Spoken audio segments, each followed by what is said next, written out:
نحمده ونصلي على رسوله الكريم اما بعد اعوذ بالله من الشيطان الرجيم بسم الله الرحمن الرحيم يا أيها الذين آمنوا اتقوا الله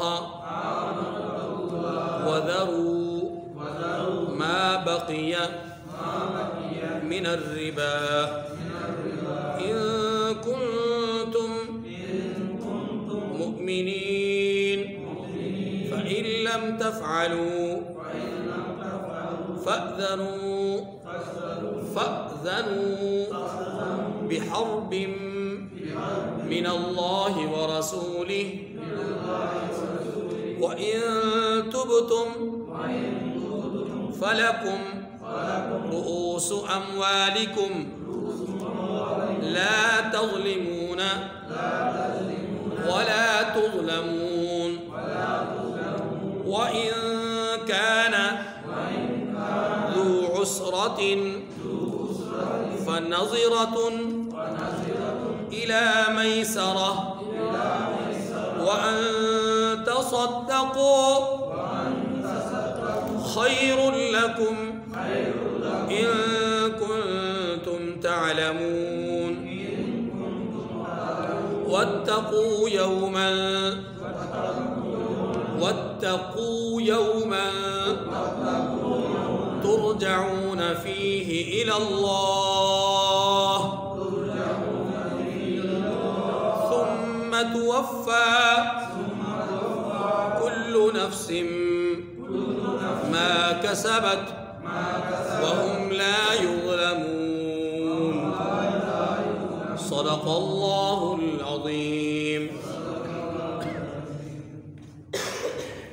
سورۃ البقرہ کی 4 آیات کریمہ آیت نمبر 278 سے آیت نمبر 281 تک ہم نے تلاوت کی۔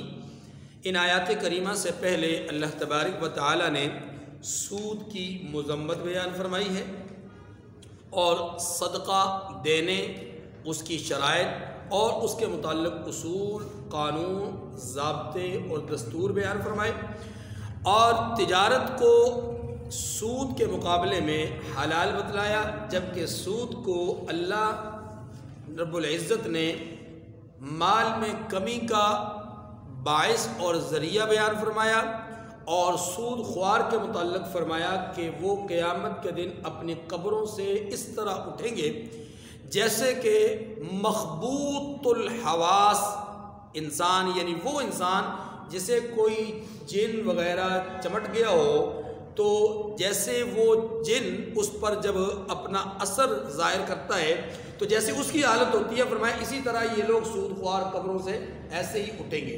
اور حدیث مبارکہ کی روشنی میں چند احادیث میں نے آپ کے سامنے عرض کی تھی کہ 33 مرتبہ زنا کے مترادف سب سے ہلکا گناہ وہ ماں کے ساتھ نکاح کرنا، قیامت کے دن پاگل بنا کر اٹھائے جانا، اور دعاؤں کا قبول نہ ہونا۔ سود کے متعلق عرض کیا تھا کہ یہ ایک اجتماعی گناہ ہے۔ یہ بھی عرض کیا تھا کہ موجب لعنت ہے، اللہ کے رسول نے سود کھانے، لینے، دینے اور استعمال کرنے والے پر لعنت فرمائی ہے، اس کا گواہ بننے والے پر بھی لعنت بیان فرمائی ہے۔ یہ مختلف باتیں ہمارے سامنے سود کے حوالے سے، سود کی مذمت، سود کی تحقیر اور ضلالت کے حوالے سے ہمارے سامنے تفصیل سے آ چکی۔ ان آیات کریمہ میں اللہ تبارک و تعالی نے اسلام کے اس حکم یعنی اس حرمت سود سے پہلے کے معاہدات، لین دین اور جو ایگریمنٹس تھے ان کے حوالے سے بات کی ہے۔ ان کے حوالے سے جن لوگوں نے اسلام کے اس ضابطے کے نزول سے پہلے سودی لین دین کا معاہدہ کر رکھا تھا،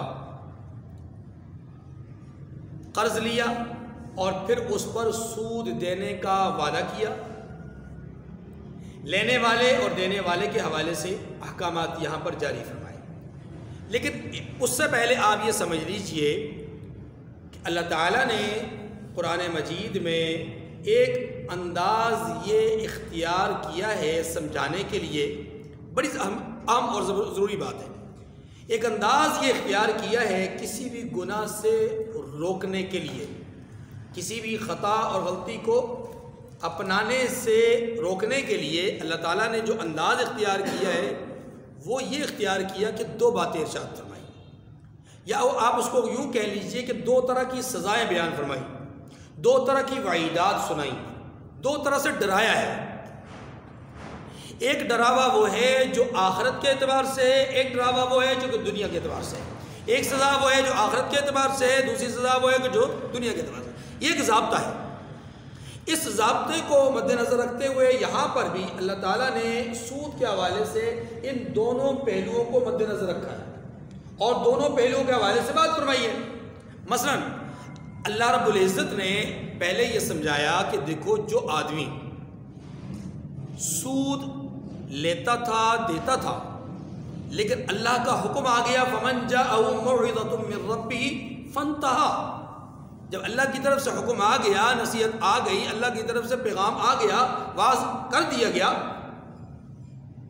حکم اور پالیسی آ گئی، قانون اور ضابطہ ان کو بتا دیا گیا، سمجھا دیا گیا، فمن جاءہ موعظۃ من ربہ فانتہی، اس پالیسی کو سننے کے بعد، پڑھنے کے بعد، قانون اور ضابطے کو سننے اور پڑھنے کے بعد فانتہی، رک گیا، جو اس نے معاہدہ کیا تھا اس معاہدے کو توڑ دیا کہ جو میرا رأس المال ہے، جو میرا اصل مال ہے وہ میں لوں گا، ضابطہ نہیں لوں گا کیونکہ میرے رب نے مجھے منع کر دیا، روک دیا۔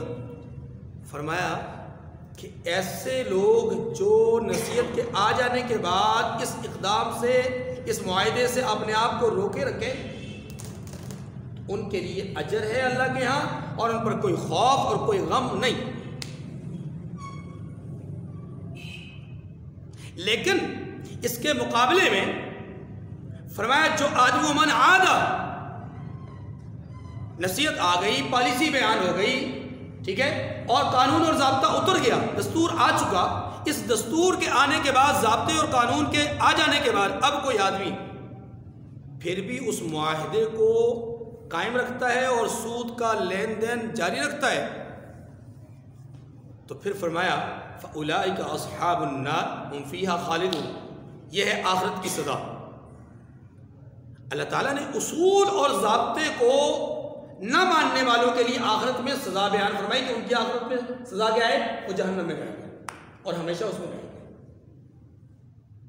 تو میں عرض یہ کر رہا تھا کہ قرآن مجید نے گناہوں سے روکنے کے لیے جو پالیسی بنائی، جو پالیسی بیان کی، وہ یہ کہ ایک تو آخرت کے اعتبار سے ڈرایا، سزا بیان فرمائی، وعید سنائی، اور ایک دنیاوی اعتبار سے ڈرایا، سمجھایا، بتایا اور وعید سنائی اور سزا بتائی۔ بات سمجھ؟ تو سود کے متعلق بھی ایسا ہی کیا کہ جو مانتا ہے اس کے لیے اجر ہے آخرت میں، اور جو نہیں مانتا اس کے لیے جہنم کی سزا ہے۔ یہ تو ہو گئی آخرت کی سزا، یہ تو ہو گئی اخروی طور پر وعید۔ لیکن دنیاوی اعتبار سے کیا ہے؟ فرمایا جو آدمی دنیا میں سود کے معاملات کو جاری رکھتا ہے، معاہدات کو اسی طرح، اسی انداز میں واعظ اور نصیحت کے آ جانے کے بعد جاری رکھتا ہے، ایسے آدمی کے لیے دنیاوی سزا کیا ہے؟ فَأْذَنُوا بِحَرْبٍ مِّنَ اللَّهِ وَرَسُولِهِ، یہ ہے دنیاوی سزا۔ سود خوار کے لیے وہ سزا قرآن مجید نے بیان فرمائی ہے جو کسی اور جرم اور خطا اور غلطی کے لیے نہیں بیان فرمائی، اور وہ سزا کیا ہے کہ یہ آدمی جو سود کا معاہدہ اور لین دین کرتا ہے، فرمایا دنیاوی اعتبار سے یہ اللہ اور اس کے رسول کے خلاف حالت جنگ میں رہے گا،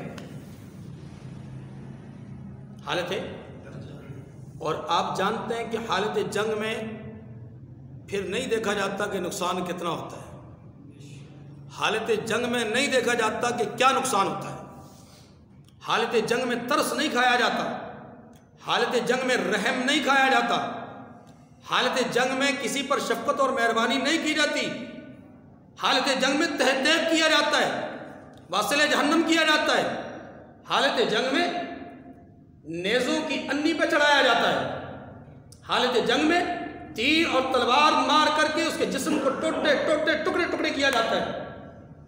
فَأْذَنُوا بِحَرْبٍ مِّنَ اللَّهِ وَرَسُولِهِ، گویا جو آدمی سود کا لین دین کرتا ہے، نظام شریعت آ جانے کے بعد، قانون اور پالیسی وضع ہو جانے کے بعد بھی اس حرکت سے باز نہیں آتا تو وہ حالت جنگ میں ہے۔ اس کا مطلب کیا ہوا؟ اس کا مطلب یہ ہے کہ وہ باغی ہے، کیا ہے؟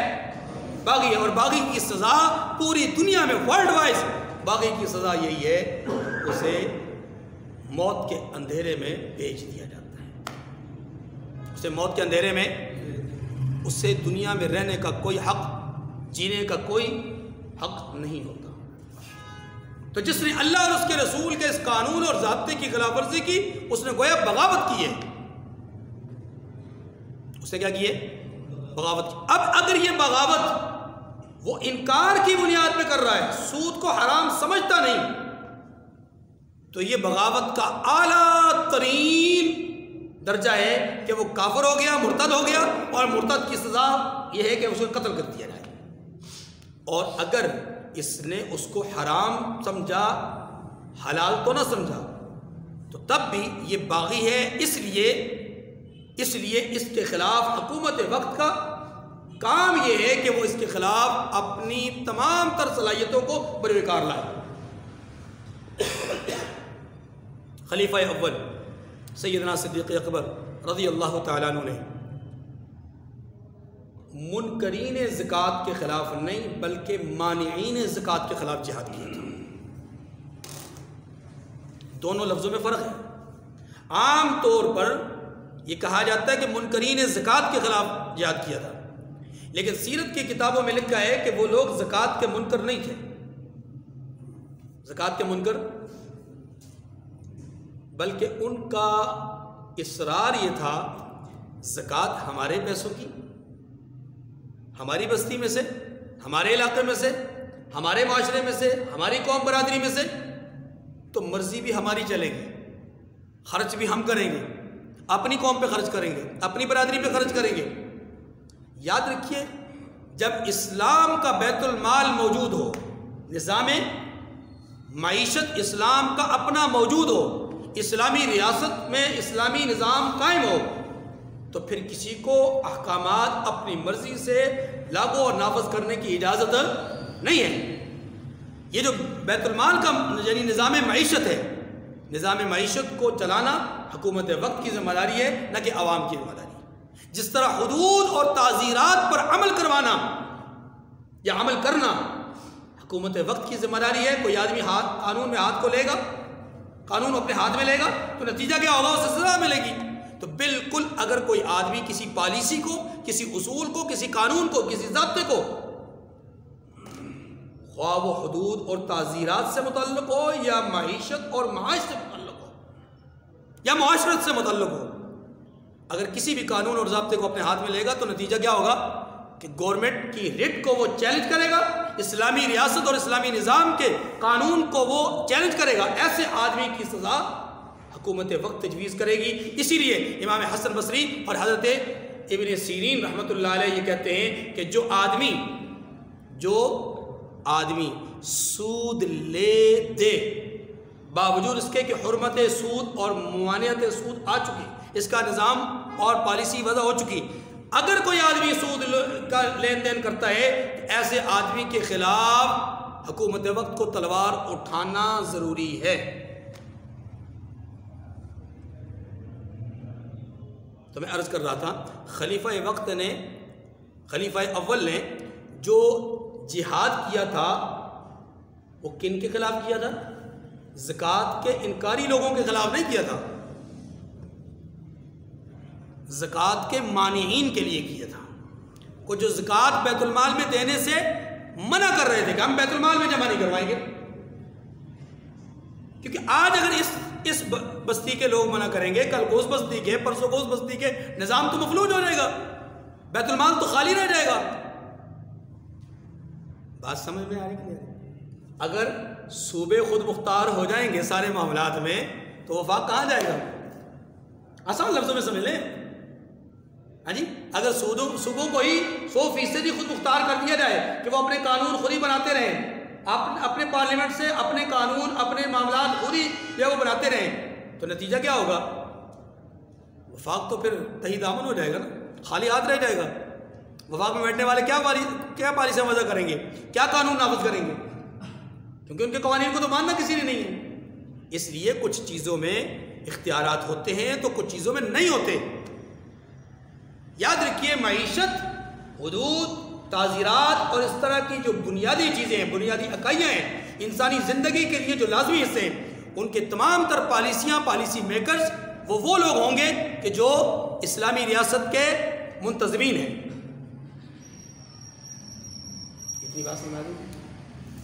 تو گویا سود کے حوالے سے اللہ تعالیٰ نے اسی پالیسی اور اسی نظام کو بیان فرمایا کہ دنیاوی اعتبار سے بھی سزا بیان فرمائی، اخروی اعتبار سے بھی۔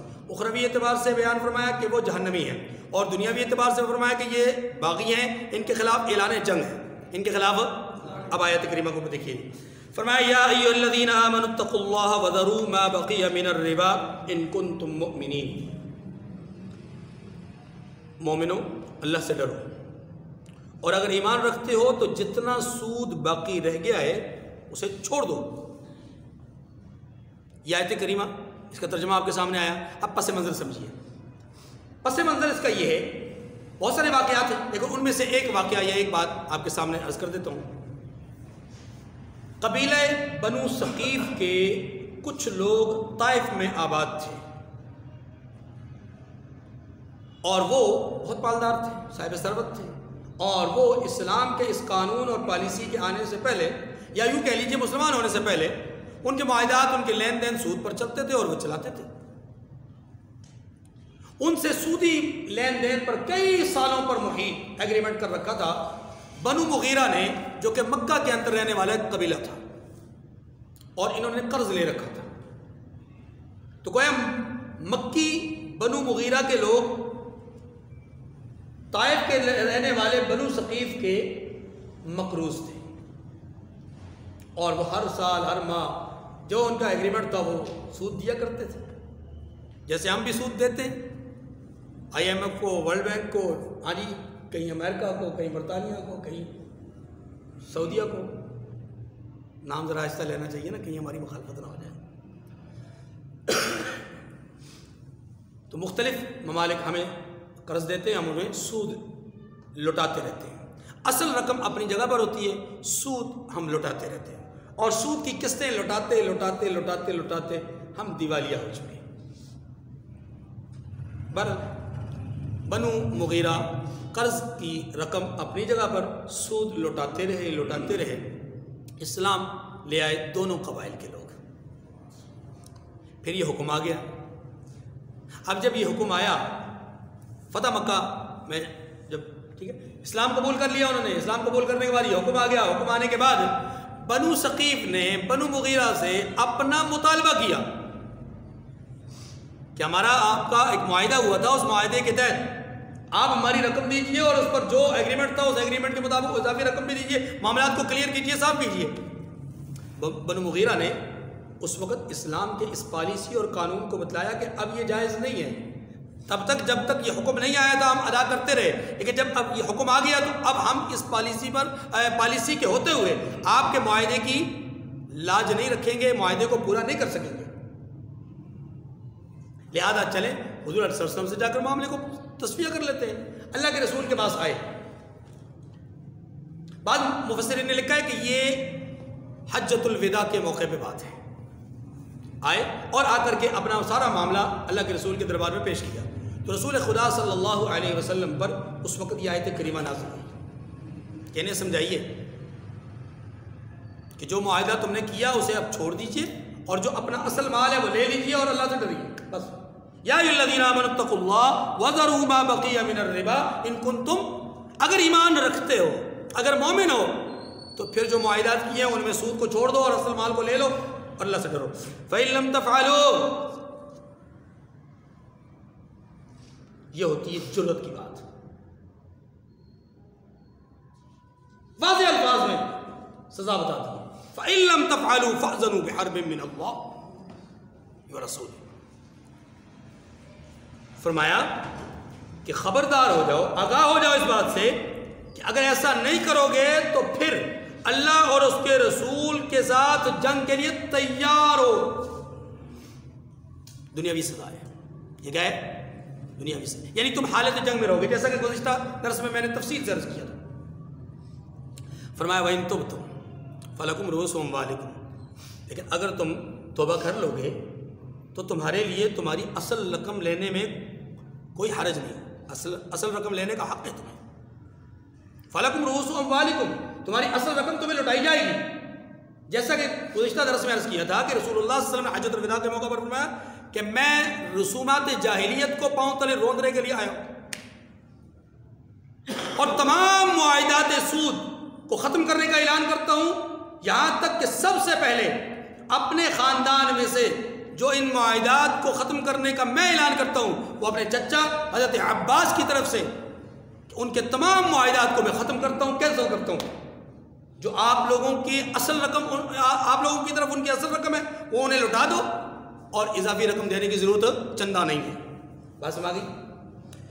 وَإِن تُبْتُمْ فَلَكُمْ رُءُوسُ أَمْوَالِكُمْ لَا تَظْلِمُونَ وَلَا تُظْلَمُونَ، فرمایا کہ جو اصل رقم ہے اس کو لینے کا تمہیں حق ہے، لا تظلمون ولا تظلمون، جس میں نہ اوروں کا کوئی نقصان اور نہ تمہارا کوئی نقصان، یعنی اصل رقم لے لو، لینے والے کا بھی نقصان نہیں ہے، دینے والے کا بھی نقصان ہے۔ یہاں دنیاوی اور اخروی دونوں نقصانات کی طرف اشارہ ہے۔ لینے والے کا نقصان اس لیے نہیں کہ اس نے اپنی اصل رقم لے لینی ہے، اور دینے والے کا نقصان اس لیے نہیں کہ اس نے اصل رقم واپس لوٹانی ہے، اور اخروی اعتبار سے اس لیے کہ قانون پر عمل کریں گے تو انشاءاللہ والعزیز اس کے لیے فَلَهُمْ أَجْرٌ عِنْدَ رَبِّهِمْ وَلَا خَوْفٌ عَلَيْهِمْ وَلَا هُمْ يَحْزَنُونَ۔ بات سمجھ آگے وَإِنْ كَانَ ذُو عُسْرَةٍ فَنَظِرَةٌ إِلَى مَيْسَرَةٍ، یہاں ایک مسئلہ بیان کیا جا رہا ہے۔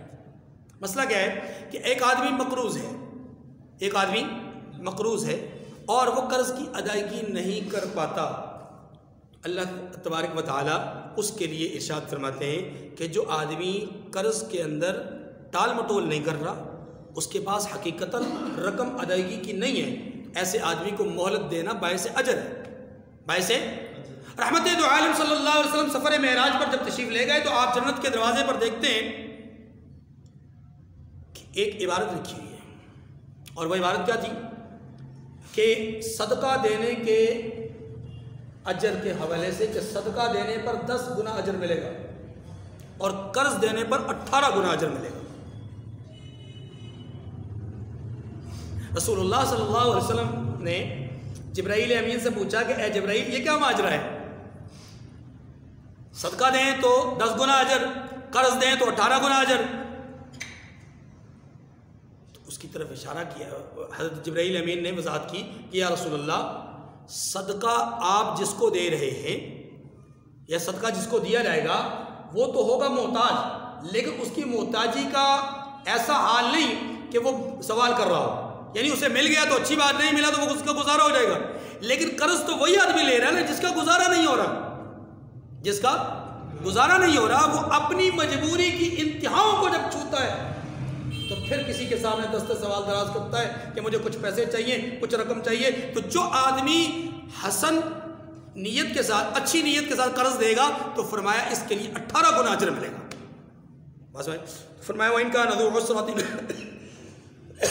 فَنَظِرَةٌ إِلَى مَيْسَرَةٍ، اور قرض لینے والا تنگ دست ہو تو اسے کشائش یعنی مہلت اور سہولت دینی چاہیے، اس کے یعنی کیا کہتے ہیں اس کو ہاتھ کی آزادی تک، یعنی جب تک اس کو کشائش نہیں ملتی، جب تک اس کا ہاتھ آزاد نہیں ہو جاتا، جب تک اس کے پاس گنجائش نہیں آ جاتی، تو گنجائش ملنے تک یا گنجائش پانے تک اس کو مہلت دینی چاہیے۔ وَأَن تَصَدَّقُوا خَيْرٌ لَكُمْ إِن كُنتُمْ تَعْلَمُونَ، اور اگر یہ اس سے اگلا قدم ہے، یہ تو ہے قرض حسنہ دیا پھر مہلت دی، یہ اجر والی بات ہے، لیکن فرمایا کہ اگر آپ سمجھو کہ واقعی یہ آدمی ادا کرنے کی پوزیشن میں نہیں اور پھر آپ اس کو اللہ کی رضا کے لیے معاف کر دو، اللہ کی رضا کے لیے، حدیث میں آتا ہے، بخاری شریف کی روایت ہے، پچھلی امتوں میں سے کسی امت کا حال اور تذکرہ کرتے ہوئے اللہ کے رسول صلی اللہ علیہ وسلم فرماتے ہیں کہ قیامت کا دن ہوگا، کچھ لوگ ہوں گے جن کے متعلق کہا جائے گا کہ ان لوگوں کے نامہ اعمال میں کوئی نیکی ہے، جواب دیا جائے گا کوئی نیکی نہیں، انہیں اللہ کے دربار میں حاضر کیا جائے گا، تمہارے نامہ اعمال میں تو نیکی کوئی نہیں، بتاؤ میرے دربار میں کیا لے کر آئے ہو؟ تو عرض کریں گے کہ یا اللہ اور کچھ نہیں، اور کچھ نہیں. ہاں ایک کام ہم نے کیا اگر قبول ہو جائے تو ذہن نصیب. وہ کام یہ تھا کہ میں تاجر تھا, میں صاحب حیثیت صاحب ثروت آدمی تھا, میرے پاس مال تھا, لوگ مجھ سے قرض لینے کے لیے آتے تھے, میں قرض دے دیتا تھا. لیکن میں نے اپنے ملازمین کو, غلاموں کو, نوکروں کو, چاکروں کو کہہ رکھا تھا کہ جب کوئی تنگ دست, جب کوئی محتاج اور ضرورت مند آئے اور قرض لے اور پھر وہ قرض ادا نہ کر پائے, اسے معاف کر دینا, اسے معاف کر دینا.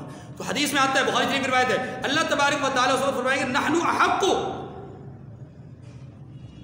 کہ اس بات کے معاف کرنے کے تو ہم زیادہ حقدار ہیں.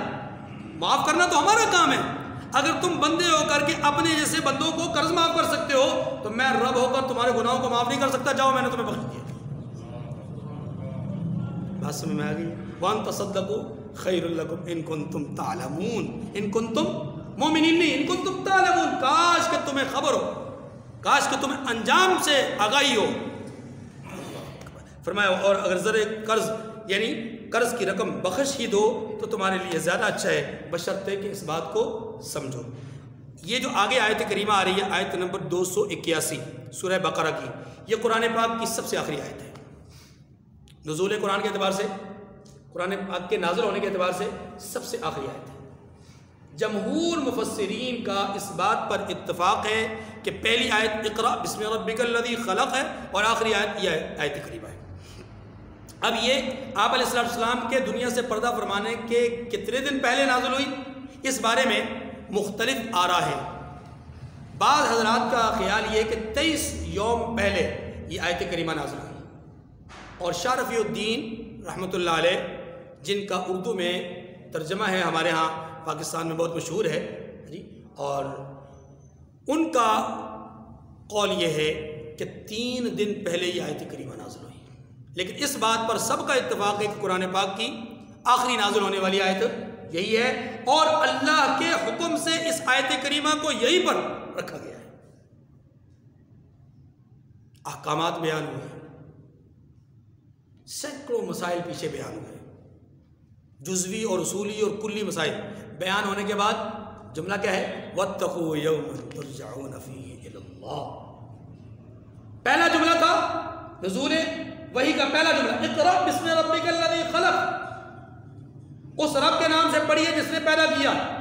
آخری جملہ کیا ہے, وَاتَّقُوا يَوْمًا تُرْجَعُونَ فِيهِ إِلَى اللَّهِ. جب پڑھ لیا, جب حاصل کر لیا, پا لیا, تو اب اس علم پر عمل بھی کرنا, تقوی اختیار کرنا, یہی اول اور آخر ہے, یہی اول اور آخر ہے. ابتدا ہے پڑھنے سے, انتہا ہے تقوی سے. وَاتَّقُوا يَوْمًا تُرْجَعُونَ فِيهِ إِلَى اللَّهِ. فرمایا اس دن سے ڈرو کہ جس دن تم اللہ کے حضور لوٹ کر جاؤ گے. ثُمَّ تُوَفَّىٰ كُلُّ نَفْسٍ مَا كَسَبَتْ, پھر ہر نفس کو, ہر شخص کو اپنے اعمال کا پورا بدلہ دیا جائے گا.